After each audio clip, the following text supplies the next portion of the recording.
अज्ञात वाहनाच्या धडकेत युवक ठार, ग्रामस्थांनी हायवे पेटवला.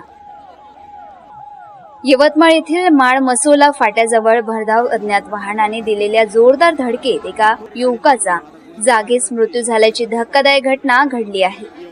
मृत युवक परिसरातील धाब्यावरून निघाल्यानंतर हा अपघात झाल्याचे प्रत्यक्षदर्शींनी सांगितले. या भीषण घटनेमुळे संतप्त झालेल्या ग्रामस्थांनी नागपूर तुळजापूर महामार्गावर टायर जाळून तीव्र रास्ता रोको आंदोलन केले. यामुळे हायवेवरील वाहतूक सुमारे 1.5 तास पूर्णपणे ठप्प झाली होती.